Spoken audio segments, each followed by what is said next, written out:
रहीम।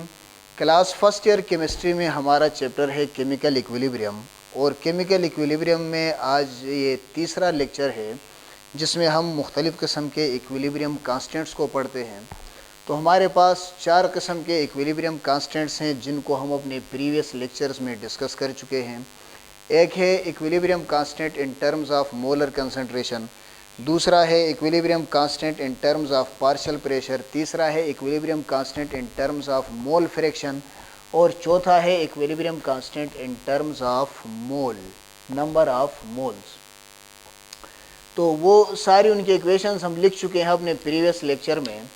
तो जो Kp है ये है equilibrium constant in term of partial pressure और Kn है equilibrium constant in term of number of moles. यहाँ पर नंबर ऑफ मोल्स हैं, ठीक है। तो इसको हमने नाम दिया था पार्शियल फ्रैक्शन वाले को इक्वेशन 2 का, और इन टर्म्स ऑफ मोल वाली इक्वेशन को हमने इक्वेशन 4 का नाम दिया था। इसके बाद जब हमने अपने पहले लेक्चर में फाइंड किया था कि Kp और Kc के दरमियान क्या रिलेशनशिप है, तो उनके दरमियान रिलेशनशिप आई थी Kp is equal to Kc into RT whole power delta n। फिर लास्ट लेक्चर में हमने Kp और Kx के दरमियान का रिलेशनशिप फाइंड किया, तो उनके दरमियान रिलेशनशिप ये निकला था Kp is equal to Kx into RT divided by V whole power delta n। तो एक इक्वेशन 5 बनी, एक इक्वेशन 6 बनी। इन दोनों को यहाँ पर लिखने का मकसद ये है कि आज हम Kp और Kn के दरमियान रिलेशनशिप निकालेंगे, तो फिर Kp का Kc के साथ भी रिलेशनशिप होगा, Kp का Kx के साथ भी रिलेशन होगा, Kp का Kn के साथ भी रिलेशनशिप होगा। तो इन तीन रिलेशनशिप की वजह से हम चारों इक्विलिब्रियम कांस्टेंट्स को एक दूसरे के साथ मिलाएंगे और फिर ये पढ़ेंगे कि इन इक्विलिब्रियम कांस्टेंट्स का एक दूसरे के साथ क्या ताल्लुक़ है। तो आज हम पढ़ते हैं लास्ट रिलेशनशिप है कि relationship between Kp and Kn, Kp और Kn के दरमियान क्या रिलेशन है। तो according to Dalton's law of partial pressure Pa is equal to XAP। यहाँ पर जो A है, इस A का मतलब है कोई भी कंपोनेंट, सिस्टम के अंदर मौजूद कोई भी कंपोनेंट। तो Pa partial pressure of component is equal to XA mole fraction of component into P, P का मतलब है टोटल प्रेशर ऑफ सिस्टम। तो यहाँ पर जो XA है, XA इज मोल फ्रैक्शन, तो ये मोल फ्रैक्शन बराबर होता है Na डिवाइडेड बाई N के, Na divided by N। Na का मतलब है number of moles of component divided by total number of moles of system. तो अगर हम XA की जगह इसकी ये वाली वैल्यू लगाएं तो हमारे पास नए फॉर्म बनेगी Pa is equal to Na divide by N into P। अब यहाँ पर देखें N डिनोमिनेटर में है, तो अब इस डिनोमिनेटर को अगर हम Na के नीचे लगाएं तो तब भी ठीक है, अगर इसको हम P के नीचे लगाएं तब भी ठीक है। हमने यहाँ पर बराबर करना है ये Kn वाली इक्वेशन, जो इक्वेशन 4 है उसके राइट हैंड साइड लाना है इसे हल करके। तो हम जो डिनोमिनेटर में N है total number of moles in system है, इसको हम लेकर जाएंगे P के नीचे, डिनोमिनेटर बनाएंगे। तो इसके नए फॉर्म हमारे पास क्या बनेगी कि Pa is equal to Na into P by N। अब P की जो वैल्यू है Na into P by N, ये वैल्यू हम पुट करेंगे इक्वेशन 2 में, ये वैल्यू हम पुट करेंगे इक्वेशन 2 में। तो इक्वेशन 2 हमारे पास क्या है कि Kp इज इक्वल टू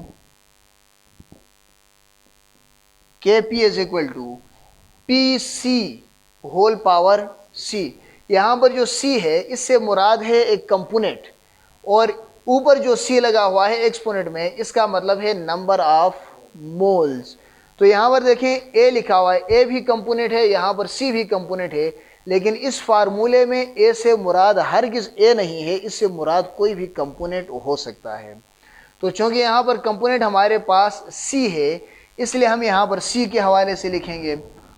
तो P की वैल्यू अगर हम पुट करेंगे यहाँ से तो हमारे पास आ जाएगा NC, क्योंकि कंपोनेंट हमारे पास C है, NC N to P divided by N whole power C, whole power C. फिर आगे दूसरा हमारे पास है पी डी, तो पी डी की जगह हमारे पास आएगा एन डी, डी कंपोनेंट है, और इसके बाद P divided by N whole power D, small D, divided by P A, तो पी ए की जगह हम यहाँ पर वैल्यू पुट करेंगे N A N to P power P divided by N whole power A, N to P B, तो P B की जगह हम यहाँ पर वैल्यू पुट करेंगे N B N to P divided by N whole power B. This implies that K P is equal to, अब यहाँ पर जो पावर लगा हुआ है सी, ये इस ब्रैकेट के ऊपर होल पावर है। अगर किसी ब्रैकेट के ऊपर होल पावर हो और ब्रैकेट के अंदर की चीज़ें मल्टीप्लाई हो रही हों या डिवाइड हो रही हों, तो हम वो पावर डायरेक्ट ब्रैकेट में मौजूद तमाम कंपोनेंट्स पर लगा सकते हैं। यहाँ पर होल पावर सी है और ब्रैकेट के अंदर मल्टीप्लिकेशन और डिवीजन है, तो ये पावर हम एन सी पर अलग और पी बाई एन पर अलग लगा सकते हैं। तो नेक्स्ट स्टेप में हम ये पावर ब्रैकेट के अंदर मौजूद कंपोनेंट्स पर अलग अलग लगाएंगे, तो हमारे पास इसकी नई फॉर्म बन जाएगी N C whole power C N to P N whole power C, और आगे हमारे पास आएगा multiply by N D whole power D N to P by N whole power D divided by, यहाँ पर ये पावर ए भी अलग अलग लगाएंगे, तो हमारे पास बन जाएगा N A whole N power A multiply by P by N whole power A N to N B power B multiply by P by N whole power B. ठीक है, तो पावर सब पर अलग अलग लग गए। इसके बाद देखें हमारे पास न्यूमरेटर में भी और डिनोमिनेटर में भी P by N P by N P by N P by N, तो ये जो पी बाई एन है इन सबको अलग लिखेंगे और जो नंबर ऑफ मोल्स हैं उनको एक साथ लिखेंगे। Commutative property with respect to multiplication से हम ये चेंज ला सकते हैं, इससे कुछ फ़र्क नहीं पड़ता।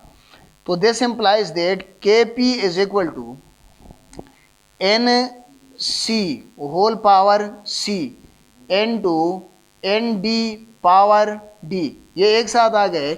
अब इसके बाद P by N whole power C N to P by N whole power D divided by N A whole power A N to N B whole power B N to P by N whole power A N to P by N whole power B, ये आ गया। अब यहाँ पर जो हमारे पास N C power C N D power D N A power A N B power B, इसको देखें अगर हम इक्वेशन 4 के साथ कंपेयर करें तो ये सारे का सारा बराबर आएगा के एन के, ये सारा किसके बराबर आएगा के एन के। यहाँ पर इस लेफ्ट हैंड साइड के अंदर फ्रैक्शन का ये वाला जो पार्ट है ये के एन के बराबर है, तो हम यहाँ पर सिर्फ ये लिखेंगे कि एस के N is equal to, K N is equal to करके ये जो हम मैंने एनसर्कल किया है ये वाला पार्ट यहाँ पर लिखेंगे, और यहाँ पर लिखने के बाद इस सब की जगह हम के एन लगाएंगे, तो हमारे पास नई फॉर्म बन जाएगी K P is equal to K N, इसकी जगह के एन आ गया। अब P by N whole power C P by N whole power D, दोनों बेस सेम है तो पावर यहाँ पर ऐड हो जाएंगे, तो N to P by N whole power C plus D divided by P by N whole power A plus B. अब ये P by N whole power A plus B denominator में है, इसको लेकर अगर हम न्यूमरेटर में आ जाएं तो इसके पावर के साथ माइनस का साइन लगेगा। जब इसको न्यूमरेटर में लेकर आएंगे तो नई फॉर्म हमारे पास कुछ इस तरह होगी कि K P is equal to K N N to P by N whole power C plus D N to P by N whole power minus A plus B. Power का साइन चेंज हो जाएगा। अब यहाँ पर p by N दोनों same base हैं, तो इनके पावर्स को ऐड करेंगे तो नई फॉर्म हमारे पास बनेगी K P is equal to K N N to P by N whole power C plus D minus A plus B. अब सी प्लस डी क्या है? सी प्लस डी, यहाँ पर ये स्मॉल डी आएगा क्योंकि नंबर ऑफ मोल्स को denote करते हैं। सी प्लस डी है sum of number of moles of products, और A plus B sum of number of moles of reactants. मतलब हम यहाँ पर प्रोडक्ट के मोल्स के सम से रिएक्टेंट्स के मोल के सम को सब्ट्रैक्ट कर रहे हैं, तो यहाँ पर एक डिफरेंस आ रहा है और इस डिफरेंट को डिनोट करते हैं डेल्टा एन से। तो this implies that K P is equal to K N N to P by N whole power C plus D minus A plus B की जगह हम क्या लिखेंगे? Delta N. तो ये है relationship between K P and K N, और इसको हम नाम देंगे इक्वेशन नंबर 7 का, इक्वेशन नंबर 7 का। तो के पी और के एन के दरमियान का रिलेशनशिप आ गया। अब हम ये देखेंगे कि के पी, के सी, के पी, के एक्स, के एन, इन सब का एक दूसरे के साथ क्या ताल्लुक़ है। तो इस रिलेशनशिप को देखने के लिए हमें इक्वेशन नंबर 5, इक्वेशन 6 और इक्वेशन 7, इन 3 इक्वेशंस को आपस में कंपेयर करना होगा। Comparing equation 5, 6 and 7, comparing equation 5, equation 6 and equation 7, in 3 equations को आपस में कंपेयर करेंगे तो देखिए इन सारी इक्वेशंस में लेफ्ट हैंड साइड पर के पी है, लेफ्ट हैंड साइड पर के पी है, और राइट हैंड साइड बराबर है लेफ्ट हैंड साइड के, मतलब इन तीनों इक्वेशंस के राइट हैंड साइड के पी के बराबर है। तो यहाँ पर हमारे पास आएगा K P is equal to, K P is equal to क्या है? K C into R T whole power delta N is equal to K C into R T whole power delta N. अब equation 6 में देखें K P किसके बराबर है?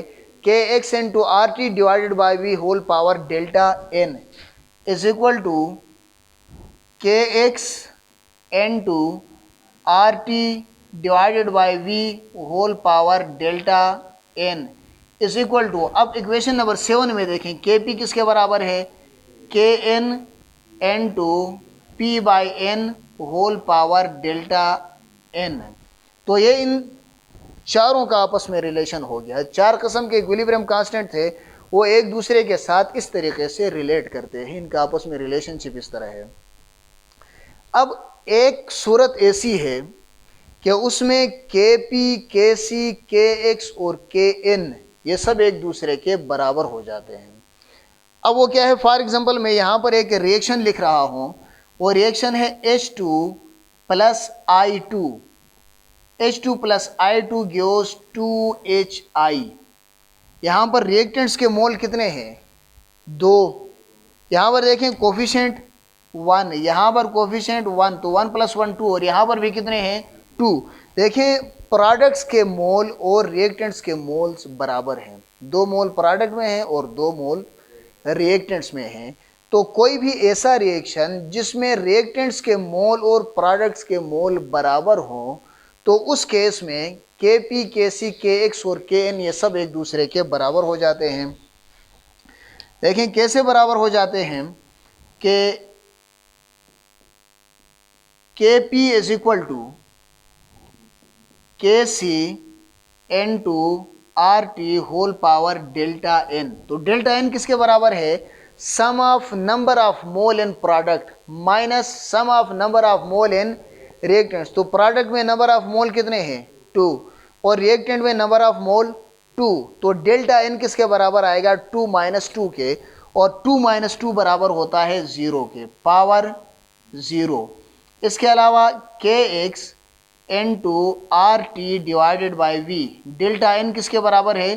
0 K is equal to K N N to P by N whole power delta N, तो delta N बराबर है 0 के। This implies that K P is equal to K C N to R T whole power 0, 0 किसी भी चीज़ के ऊपर power आए तो बराबर होगा 1 के, तो आर टी की जगह हम लगाएंगे 1 is equal to K X into R T by V whole power 0, ये भी बराबर आएगा 1 के, is equal to K N into P by N whole power 0, ये भी बराबर आएगा 1 के। तो 1 को कहते हैं मल्टीप्लिकेटिव आइडेंटिटी, मतलब 1 किसी भी चीज़ के साथ मल्टीप्लाई हो तो उसमें कोई तब्दीली नहीं आती। तो लास्ट फॉर्म हमारे पास क्या बनेगी कि K P is equal to K C multiply by 1 is equal to K C, then kx multiplied by 1 is equal to kx and kn multiplied by 1 is equal to kn। के अगर reactants और products में number of moles बराबर हों तो उस case में kp, kc, kx और kn ये सब एक दूसरे